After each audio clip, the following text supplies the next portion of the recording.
walaupun usia sudah kepala 7, ya, masih kayak anak umur 17. Ya enggak, Ya. tua. Oh, semangatnya bukan umurnya, ya, semangatnya loh.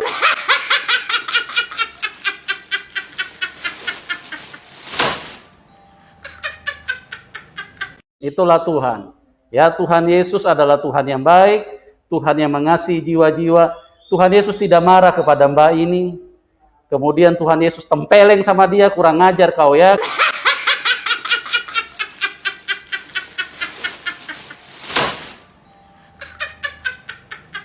Kenal orang laki dari Weleri ini.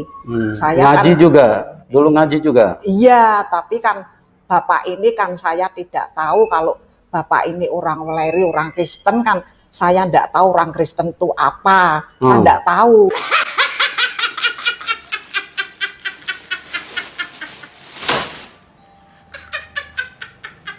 Hadir lagi ya. Kok suruh hadir tuh selesainya kapan? Mosok Bapak ini kok aku sudah marah-marah, aku sudah ngomel-ngomel kok tetap saja ndak sini. Ndak apa-apa Bu, Ibu itu belum dikuasai dengan Roh Kudus. Ibu itu masih hatinya Ibu itu belum dipanggil oleh Roh Kudus. Ibu itu masih kuasa kegelapan. Lah kuasa kegelapan itu apa? Berarti saya dimasuki setan.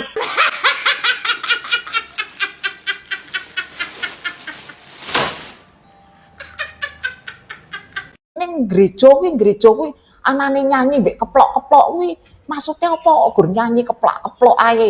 Angger minggu kon keplok-keplok nyanyi, satu bilang gitu. Ya wis pokoke anut bae, mesake Pak.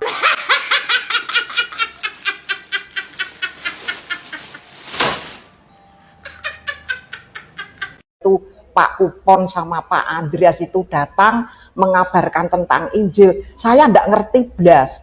Ya dia yang ngomong, menjelaskan cerita tentang Injil-Injil, ya saya enggak ngerti kok.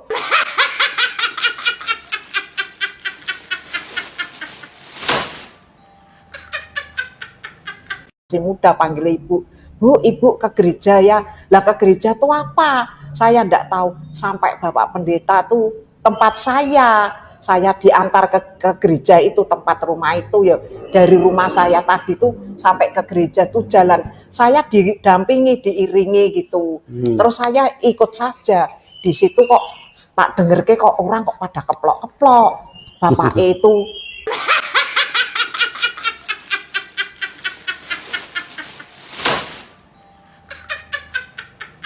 dampingi ibu pokoknya hadir ya di gereja. Loh di gereja tuh cuma gitu. Cuma keplok-keplok nyanyi-nyanyi. Keplok-keplok itu tepuk tangan? Iya, keplok-keplok gini. Lah itu maksudnya apa? Ya pokoknya ibu diikuti saja.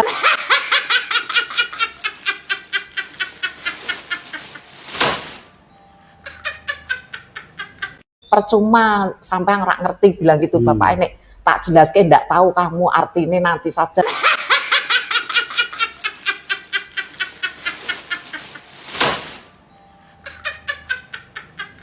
Angel banget, wis kabeh-kabeh ini secara manusia tidak bisa memenangkan ibu ini, semua tuh kuasa dari Tuhan bilang gitu.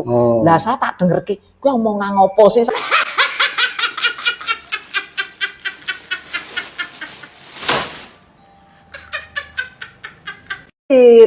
Tetap saja dia sama saya bilang sama Pak Kupon tuh, Pak Kupon kondo karo Pak Andreas, aku ndak mau. Pak Andreas tuh setiap minggu kok tempat rumah saya, bosen aku, saya bilang gitu. Sudah di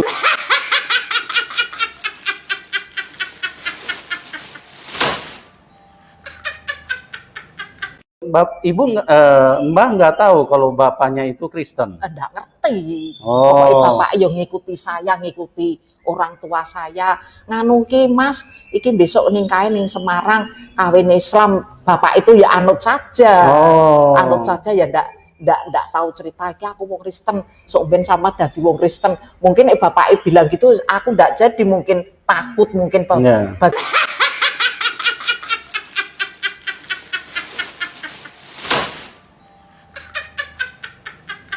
Lah Gusti Yesus itu apa Pak? ya yang dari atas itu. Nanti ibu tahu sendiri lama-lama.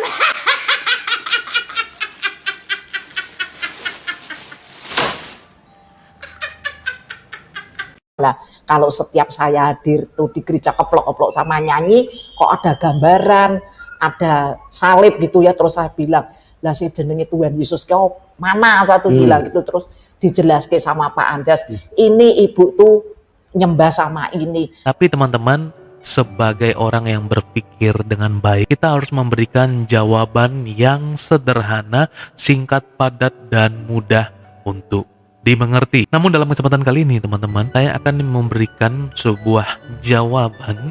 Namun sebelum itu, teman-teman lihat gambar-gambar berikut ini.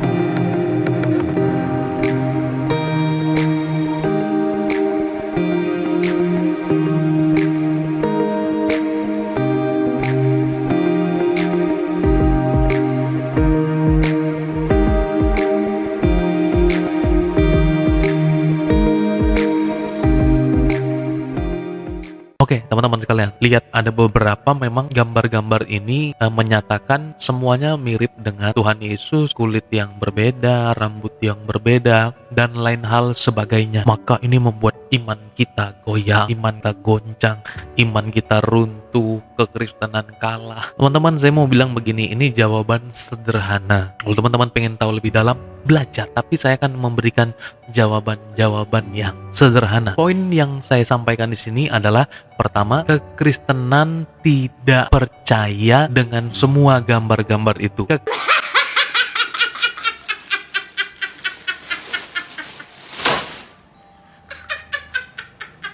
Kan puji Tuhan ibu tuh dimenangkan, saya lenger-lenger gitu ya, saya tuh cuma apa sih puji Tuhan tuh apa satu gitu, tapi saya diem saja, nggak ngomong gini-gini, sudah mungkin mulut saya sudah direm mungkin ya, direm, nggak emosi, nggak ngomel-ngomel gitu ya, saya diem, saya lenger-lenger gini, diem aja.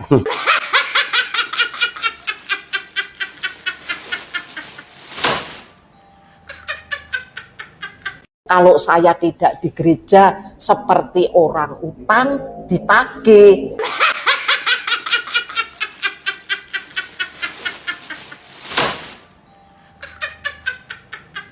Ke gereja lah, di situ di gereja diajarkan Pak Pendeta perpuluhan, tidak tahu lagi perpuluhan ki opo. Saya tidak tahu perpuluhan ki opo.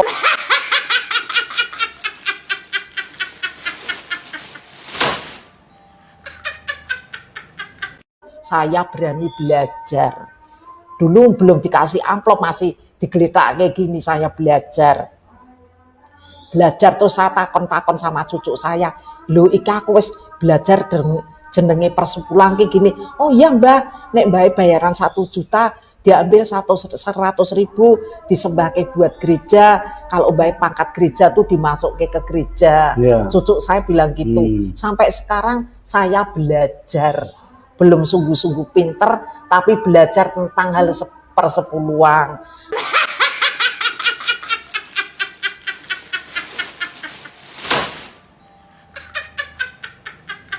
Dikasih banyak puji Tuhan ya cukup, apalagi luweh banyak nek ngasih Tuhan, lebih-lebih cukup saya gitu.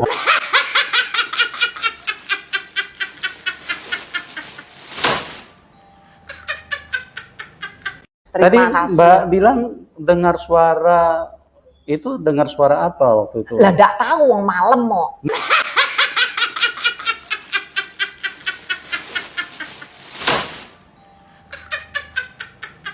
Lihat mukanya pendeta itu pada saat mana itu? Setiap minggu datang tempat saya.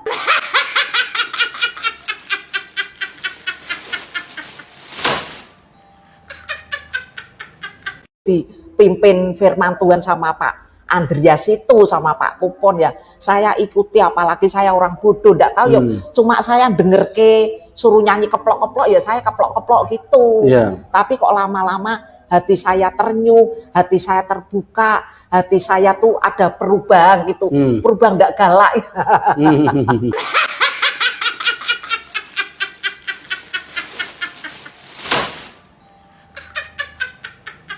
Oh. Soalnya kan saya tidak bisa baca gitu. Dan Mbak bisa cerita satu saja mujizat yang Mbak alami selama Mbak percaya Tuhan Yesus. Pasti kan banyak mujizat. Iya. Ya, satu saja Mbak. Mujizat apa yang Mbak alami? Diceritakan untuk supaya teman-teman bisa dikuatkan. Mujizat apa yang Mbak pernah alami? Saya kalau mujizat itu, karang saya tidak bisa menyanyi ya. Nah,